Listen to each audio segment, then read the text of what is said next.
Bismillahirrahmanirrahim. Assalamualaikum warahmatullahi wabarakatuh.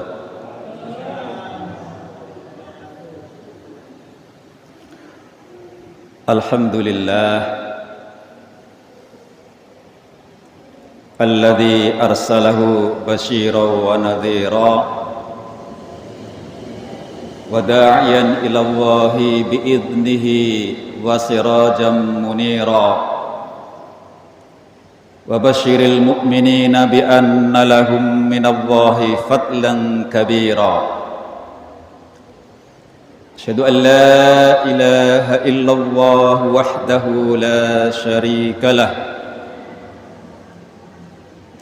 lahul mulku wa lahul hamdu yuhyi wa yumit wa huwa ala kulli syai'in qadir. Wa asyhadu anna Muhammadan abduhu wa rasuluhu la nabiyya wa la rasula ba'dah.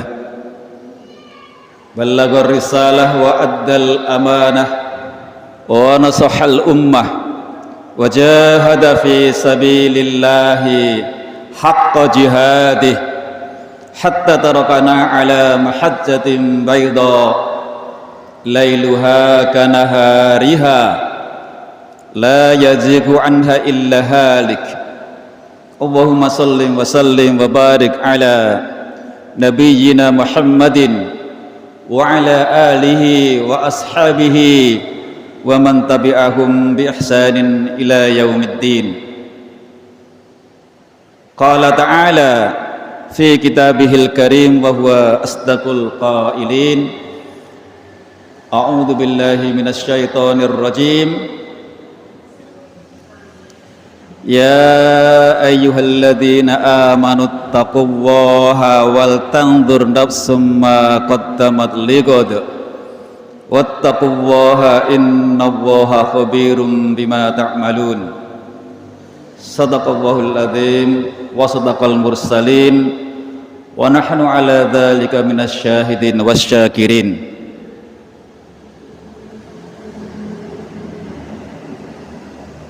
Hadirin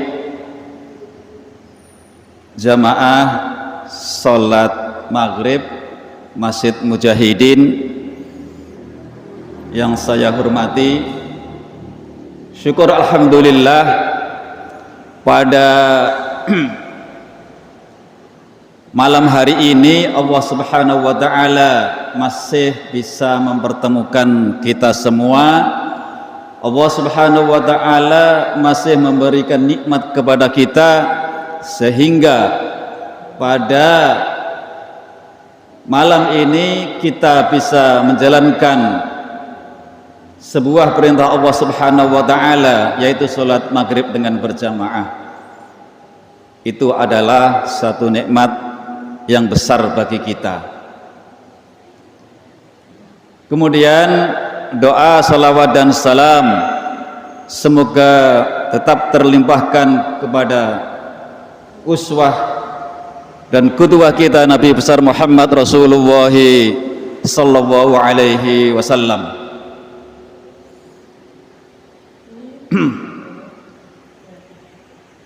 Bapak-bapak dan ibu-ibu rahimakumullah, pada malam hari ini saya diberikan amanah sebagai kenang-kenangan pulang kampung. Saya ditodong langsung oleh ibu-ibu Aisyah. Sebenarnya saya agak kurang siap, tapi apa boleh daya, insya Allah selama masih sehat insya Allah saya siap. Jamaah sekalian, karena ini sifatnya kajian jadi kita sedikit santai, beda dengan khutbah Jumat. Jamaah sekalian rahimakumullah, kita harus menyadari dengan sesadar-sadarnya bahwa Allah Subhanahu wa taala menciptakan kita ini membawa tugas, membawa visi dan misi. Jadi Allah Subhanahu wa taala menciptakan manusia ini, menciptakan kita ini bukan main-main. Tapi Allah Subhanahu wa taala memberikan amanah kepada kita. Hal itu tercantum dalam surat Ad-Dzariyat ayat 51 yang berbunyi, a'udzubillahi minasyaitonirrajim, wa ma khalaqtul jinna wal insa illa liya'budun. Allah sudah tegas-tegas memberikan amanah kepada kita, memberikan beban yang harus kita kerjakan, walaupun itu sebenarnya bukan beban bagi kita. Wa ma khalaqtul jinna wal insa illa liya'budun. Tidaklah saya menciptakan jin dan manusia itu adalah untuk beribadah. Karena tema yang ada di grup, apa judulnya?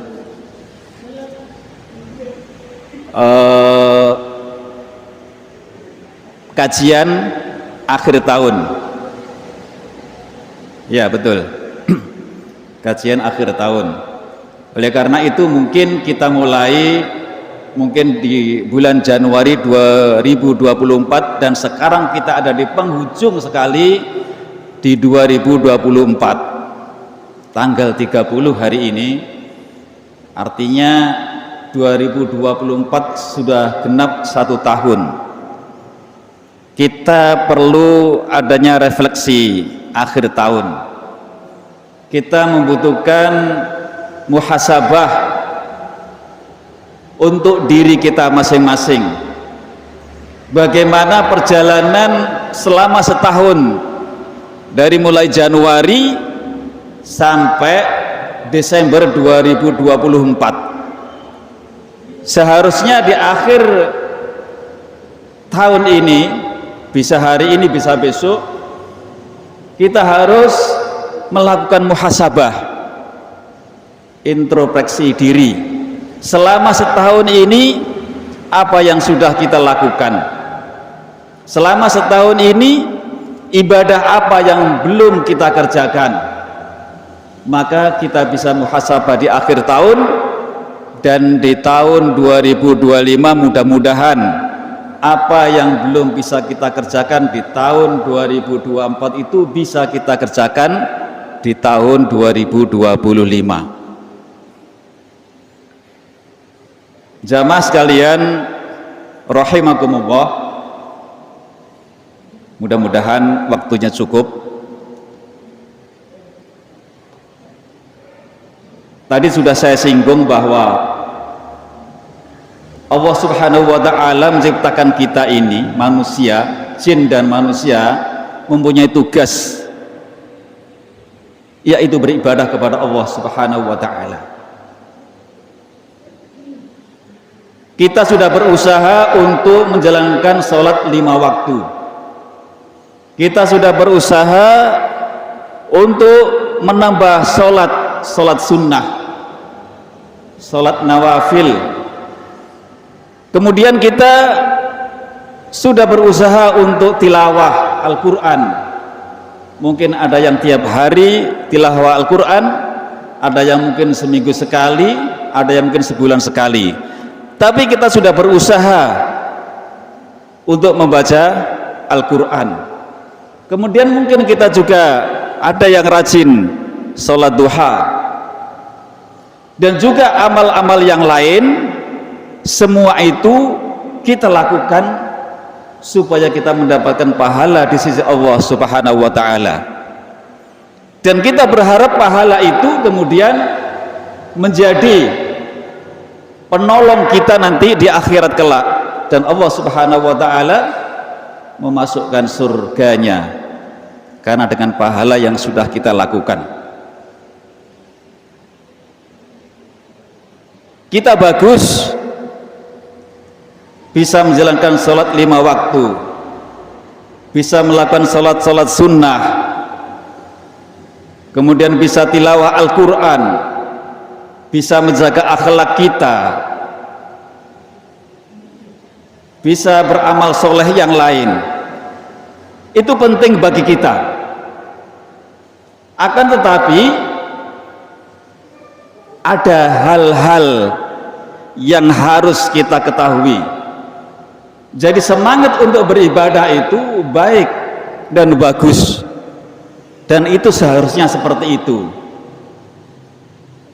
Akan tetapi kita harus tahu juga ada hal-hal yang ternyata bisa menghapus, merusak, membatalkan pahala yang sudah kita kumpulkan.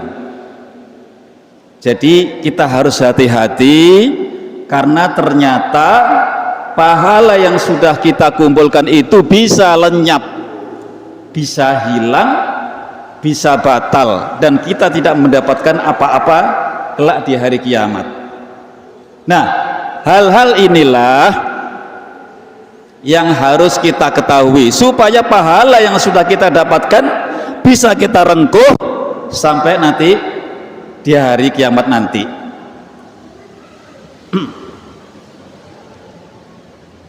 Saya ulangi, memang seharusnya kita harus bisa menjaga ibadah kita, mengumpulkan pahala sebanyak-banyaknya untuk bekal kita nanti di akhirat.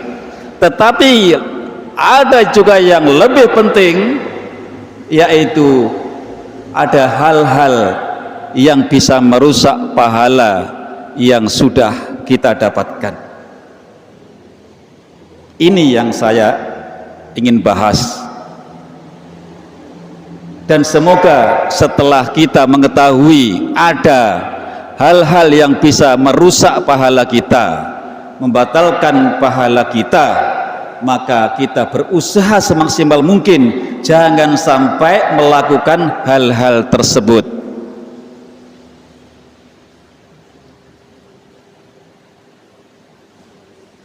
Apa itu?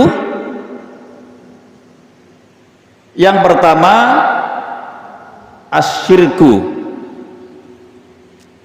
syirik. Mungkin ustadz-ustadz sudah banyak menjelaskan tentang syirik. Mungkin kita sudah sering mendengarkan penjelasan tentang syirik, dan kita mungkin sudah mengetahui apa itu syirik. Syirik inilah yang bisa membatalkan, bisa merusak, bisa melenyapkan pahala yang sudah kita dapatkan. Oleh karena itu Allah Subhanahu wa ta'ala kemudian berfirman, dzalika hudallahi yahdi bihi man yasha'u min ibadihi. Demikian itu adalah petunjuk Allah Subhanahu wa ta'ala. Allah memberikan petunjuk kepada hamba-hambanya yang dikehendaki. Walau asyraku lahabitu anhum ma kanu ya'malun. Ini redaksi yang harus kita perhatikan. Walau asyraku lahabitu anhum ma kanu ya'malun. Kalau mereka itu kemudian melakukan kesyirikan kepada Allah Subhanahu wa ta'ala, lahabitu anhum, maka apa yang sudah dikerjakan akan lenyap semuanya. Ini ayat Al-Quran yang jelas-jelas gampang difahami. Akan tetapi pemahaman kita terhadap syirik itu bagaimana? Karena syirik itu sendiri kalau dibahas itu bisa menghabiskan waktu 2 jam, bahkan lebih. Kalau masalah syirik itu kemudian dibahas secara detail dengan semua dalil-dalilnya, itu bisa memakan waktu 2 jam lebih. Kemungkinan kita memahami syirik itu menyembah berhala, syirik itu kemudian menyembah patung, syirik itu menyembah pohon-pohon, syirik itu menyembah matahari dan lain sebagainya. Memang benar, tidak salah, itu adalah bagian dari syirik.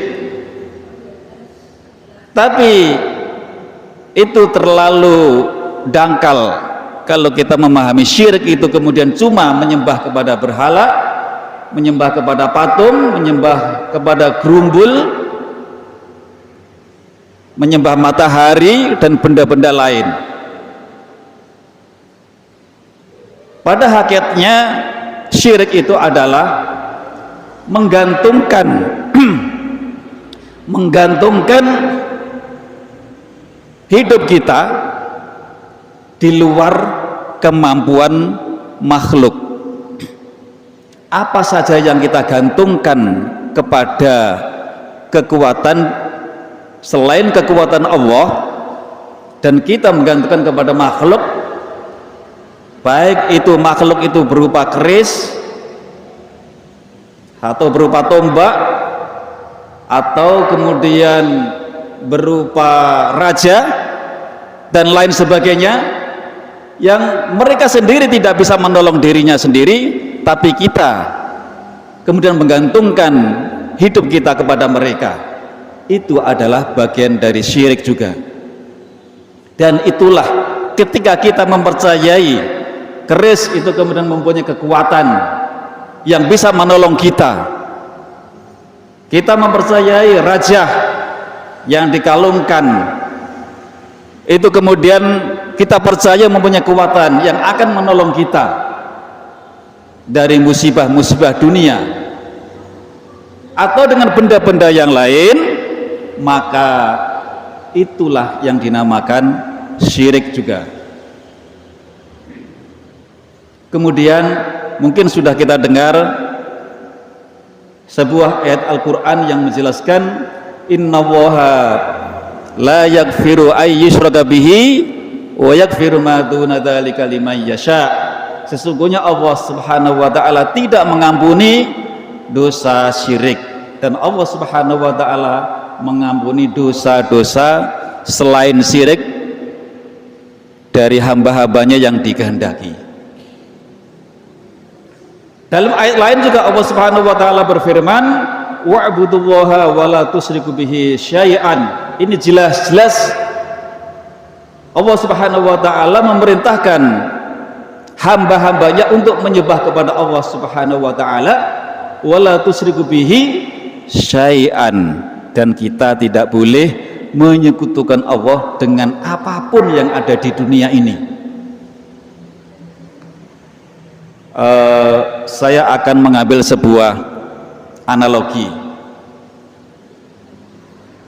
Ketika seorang suami itu memberikan kebutuhan kepada istrinya, sandang, papan, pangan, perhatian, semua sudah diberikan dan tidak ada yang kurang, tapi kemudian istrinya berselingkuh. Ketika suami itu marah besar terhadap istrinya, itu bisa dimaklumi. Kenapa? Kurang apa suami memberikan makan setiap hari, memberikan pakaian, memberikan rumah, kendaraan, perhatian, tidak ada yang kurang, tapi kemudian tiba-tiba istri itu berselingkuh. Dan ketika suami itu marah besar, maka itu wajar. Begitu juga Allah Subhanahu wa ta'ala, ketika ada hambanya yang berselingkuh kepada Allah, Allah murka besar, sehingga Allah mengancam tidak akan diampuni dosa-dosanya. Kalau dosa-dosa selain syirik itu kemudian bisa dengan istighfar sudah cukup, maka dosa yang kita lakukan karena syirik itu tidak bisa cukup dengan istighfar, harus taubat. Jadi ketika manusia, seorang suami ditinggal selingkuh sama istrinya, marahnya luar biasa. Apalagi Allah Subhanahu wa ta'ala sudah memberikan semua fasilitas hidup untuk kita, kemudian kita berselingkuh kepada Allah Subhanahu wa ta'ala. Selain menyembah kepada Allah, kita masih percaya dengan kekuatan-kekuatan yang ada di muka bumi ini, kekuatan-kekuatan yang kekuatan itu hanya milik Allah Subhanahu wa taala, dan benda itu sebenarnya tidak punya kekuatan terkecuali ada yang masuk di dalamnya. Secara nalar, secara logika, ketika yang namanya raja itu kan buatan si dukun, ketika dibakar ya hangus, tidak ada kekuatan apa-apa. Dan itu sudah saya pernah buktikan. Ketika raja dibakar, habis, jadi areng, nggak ada kekuatan apa-apa.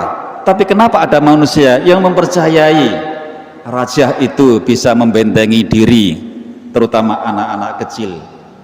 Itu harus kita hapus kepercayaan seperti itu, biar pahala yang sudah kita dapat bisa kita rengkuh sampai nanti di akhirat kelak. Jadi syirik itu menempati dosa yang paling besar di antara dosa-dosa besar. Oleh karena itu masalah syirik dari A sampai Z biar kita faham dan kita tidak terjatuh di dalam dunia syirik. Hadirin kaum muslimin rahimakumullah, karena fenomena di akhir-akhir ini, mohon maaf, fenomena di akhir-akhir ini banyak tempat-tempat atas nama budaya atau atas nama kemudian memelihara sejarah, itu sebenarnya nggak ada masalah. Fenomena yang saya lihat sekarang, tempat-tempat budaya yang bertentangan dengan syariat Islam itu kemudian dibangun, dikasih fasilitas dengan tempat yang bagus, dengan tempat parkir yang luas, dengan sarana kamar mandi, tempat wudhu dan lain sebagainya. Perlu kami ingatkan, ketika awal-awal Islam, ketika masih awal-awal Islam itu menyebar di kalangan para sahabat, ketika itu Rasulullah SAW melarang yang namanya ziarah kubur. Tapi ketika Rasulullah SAW kemudian melihat sahabat-sahabatnya itu kemudian akidahnya sudah kuat, maka kemudian Rasulullah SAW bersabda kepada para sahabat-sahabatnya, ya sahabat, fazuruha, sekarang silahkan kalian ziarah. Saya ingin menjelaskan kenapa di awal-awal dakwah Islam itu Rasulullah SAW melarang ziarah kubur. Padahal ini namanya sahabat loh, bukan kita. Keinginannya pasti lebih bagus dari kita. Tapi Rasulullah SAW melihat sahabat ini imannya masih lemah, sehingga Rasulullah melarang untuk ziarah kubur. Dan ketika sahabat-sahabat itu akidahnya sudah kuat, sudah mantap, maka Rasulullah mengatakan fazuruha, sekarang kalian ziarahlah. Artinya apa para jamaah sekalian? Artinya ziarah kubur itu sangat rentan untuk dijadikan tempat kemusyrikan. Saya ulangi, ziarah kubur itu sangat rentan sekali untuk dijadikan ajang kemusyrikan di situ. Makanya Rasulullah SAW di awal generasi itu melarang untuk berziarah kubur, karena teorinya mereka ziarah kubur, tapi prakteknya dalam istilah yang pernah saya dengar itu namanya ngalap berkah. Nah, ini masalahnya. Ibadah itu kita harus kita lakukan pertama di masjid. Tidak ada satupun mungkin ulama yang menentang itu, bahwa tempat ibadah adalah di masjid. Kemudian yang kedua di rumah kita. Maka Rasulullah SAW pernah bersabda, la taj'alu buyutakum kuburon. Janganlah jadikan rumah-rumah kalian itu bagaikan kuburan. Maksudnya apa? Maksudnya kalau kita ingin berzikir, berdoa, tilawah Al-Quran, maka tempatnya kalau nggak di masjid ya di rumah. Jadi rumah itu jangan dibikin sepi dari bacaan Al-Quran atau zikir-zikir kita. Maka Rasulullah mengatakan, la taj'alu buyutakum kuburon. Jangan jadikan rumah kalian seperti kuburan, sepi dari bacaan Al-Quran, sepi dari zikir-zikir kita, supaya malaikat mau masuk dan kerasan di rumah kita. Jadi fenomena sekarang, makanya bis akhir-akhir ini di masa liburan banyak bis-bis besar yang lewat Pantura ini adalah bagian dari ziarah kubur. Ziarah kubur itu fungsinya cuman satu. Saya ulangi, ziarah kubur itu fungsinya cuman satu. Tadzkiratul maut, untuk mengingatkan kita kepada kematian, sehingga setelah kita ziarah kubur itu kemudian kita semangat kembali untuk beribadah. Karena ketika melihat kuburan itu tidak ada kesempatan lagi penghuninya untuk beribadah, untuk tilawah, untuk sholat, untuk zakat, untuk puasa. Sudah tidak ada lagi kesempatan itu. Sementara kita yang hidup ini, Allah Subhanahu wa ta'ala masih memberikan kesempatan itu.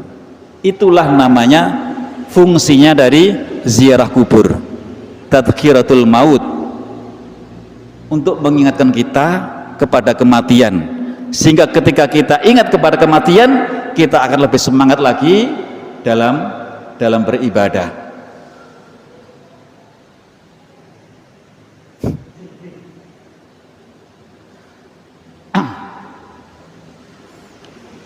Jamaah sekalian yang saya hormati, mungkin masalah syirik sebenarnya masih panjang yang ingin saya bicarakan, tapi saya cukupkan karena waktu sudah terlalu mepet.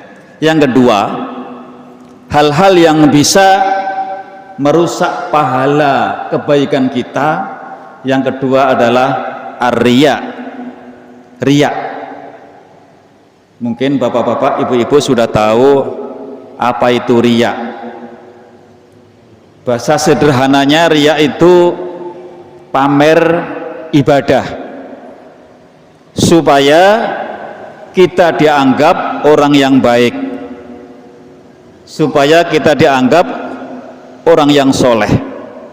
Dan ini riya itu, penyakit riya ini tidak hanya menghinggapi orang-orang yang awam, artinya orang-orang yang tidak terlalu paham Islam, tapi juga sebenarnya menghinggapi oleh para ustadz-ustadz. Jadi jangan dikira riya ini itu hanya orang-orang yang tidak terlalu tahu dengan Islam, walaupun istilahnya itu potensi untuk riya itu memang orang yang tidak terlalu paham Islam. Tapi ustadz-ustadz juga kena juga.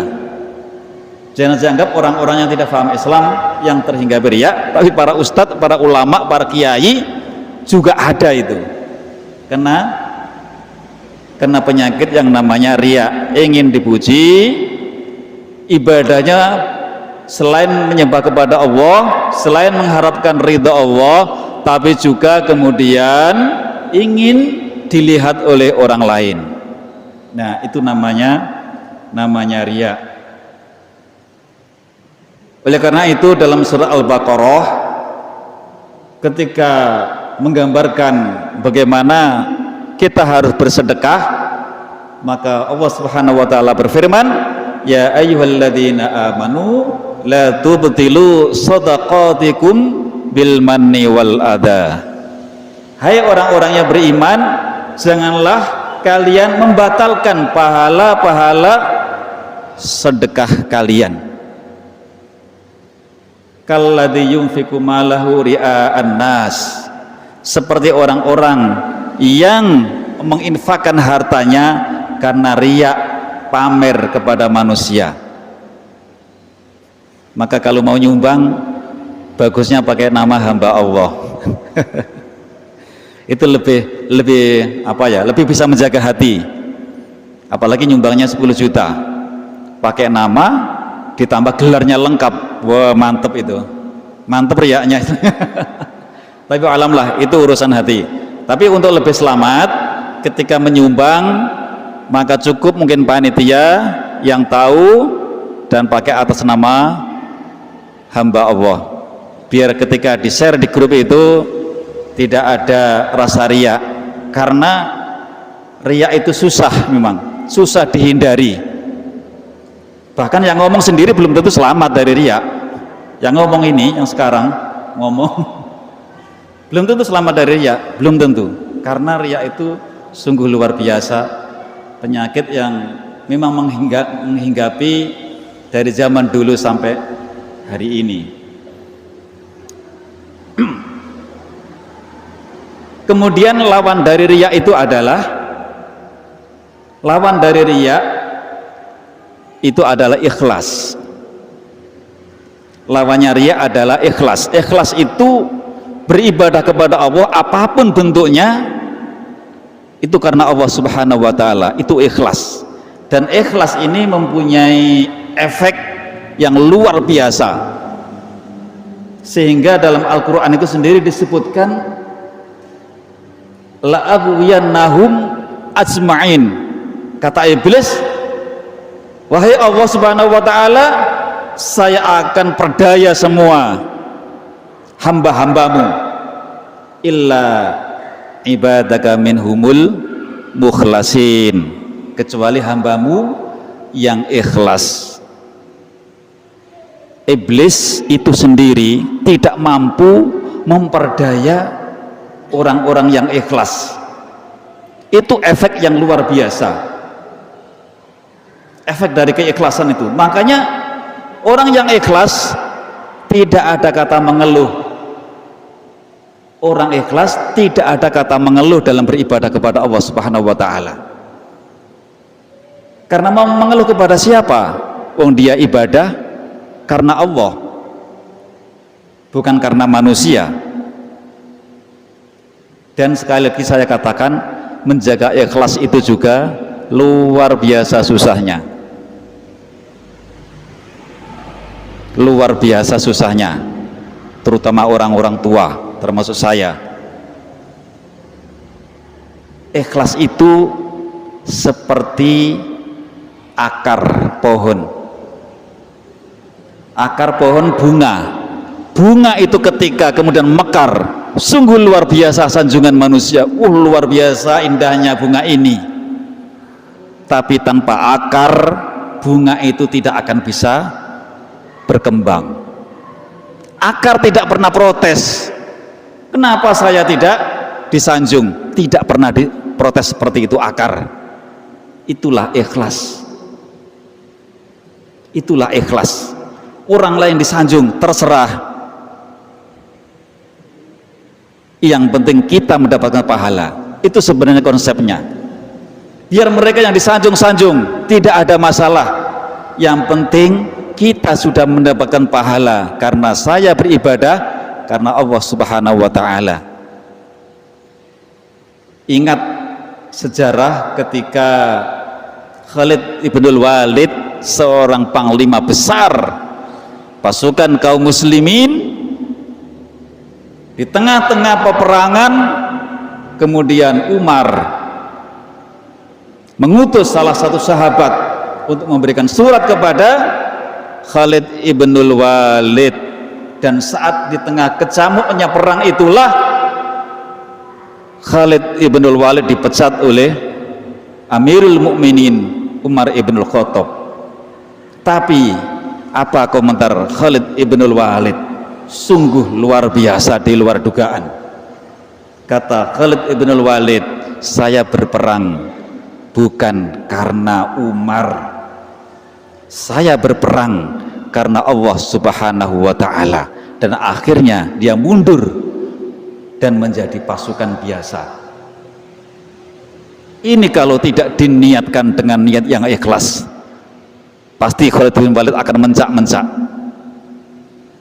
Di tengah berkecamuk perang tiba-tiba dipecat sebagai panglima besar umat Islam. Tapi komentar Khalid bin Walid sungguh menjadikan pelajaran buat kita. Sehebat Khalid bin Walid kemudian mau mundur dan menjadi pasukan biasa, apalagi kita yang belum pernah menjadi pasukan umat Islam, menjadi jenderalnya umat Islam, masih jauh dari apa yang diharapkan. Tapi kadang-kadang kita susah menjaga keikhlasan. Jadi hati-hati dengan riya.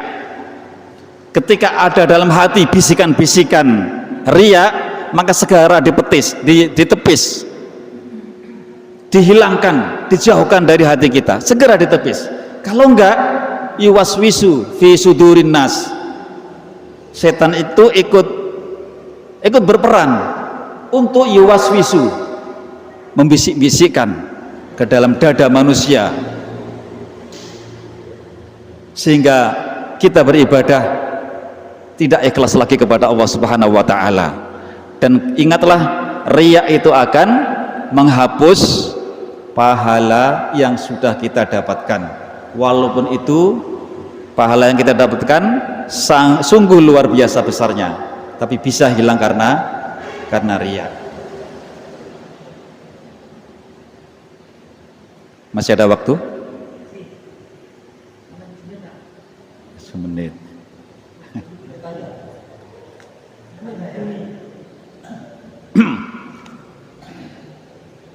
Saya ulangi, yang bisa membatalkan, yang bisa menghapus, bisa merusak pahala yang sudah kita dapatkan, pertama adalah syirik, kedua adalah ar-riya, yakni pamer ibadah.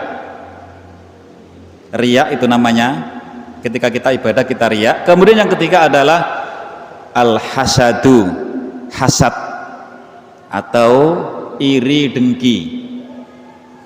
Rasulullah pernah bersabda, iyyakum wal hasadu. Kata Rasulullah SAW, berhati-hatilah terhadap hasad. Kenapa? Kata Rasulullah SAW, fa innal hasada ya'kulul hasanati. Karena sesungguhnya hasad itu akan memakan kebaikan-kebaikan kita. Kama ta'kulun narul khatoba, sebagaimana api itu memakan kayu yang kering. Jadi hasad ini itu bisa menghancurkan, menghapus, menghilangkan pahala ibadah kita selama bertahun-tahun. Karena kita hasad, maka kebaikan, pahala yang sudah kita dapatkan itu kemudian batal, rusak karena hasad. Fa'inal hasada ya'kulul hasanati, kata Rasulullah. Karena sesungguhnya hasad itu memakan kebaikan-kebaikan kita, sebagaimana api membakar kayu kering. Jamaah sekalian yang kami hormati, hasad itu adalah kejahatan yang tersembunyi. Hasad itu kejahatan yang tersembunyi, tapi efeknya bisa kita rasakan. Efek dari hasad itu bisa kita rasakan, tapi tidak ada yang tahu, karena hasad itu adalah penyakit yang tersembunyi, kejahatan yang terselubung, istilahnya seperti itu. Oleh karena itu dalam Al-Quran Allah Subhanahu wa ta'ala supaya kita berdoa memohon pertolongan dari Allah Subhanahu wa ta'ala dihindarkan dari hasad. Wa min syarri hasidin idza hasad, dan dari kejahatan orang-orang yang dengki apabila ia dengki. Jadi hasad ini berbahaya sebenarnya, berbahaya bagi orang lain dan berbahaya bagi dirinya sendiri yang hasad. Karena apa? Hasad itu begini, tidak senang ketika orang lain mendapatkan rezeki atau ilmu, tidak senang ketika orang lain mendapatkan rezeki, dan senang ketika orang lain mendapatkan musibah. Itu namanya hasad. Ya, ini harus meraba dalam hati kita masing-masing.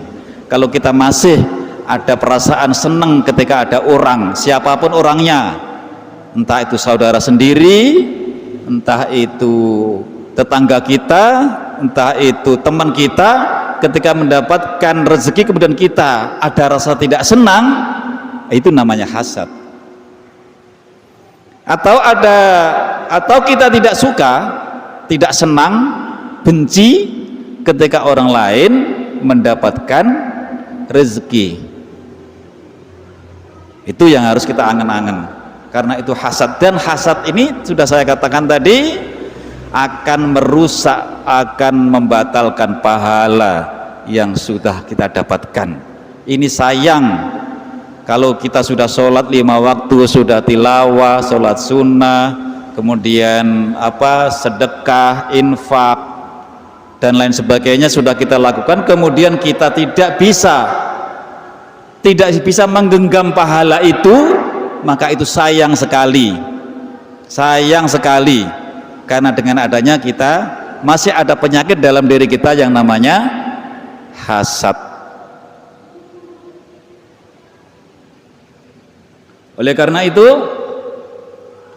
Allah Subhanahu wa ta'ala juga memberikan doa kepada kita biar kita tidak ada rasa hasad itu.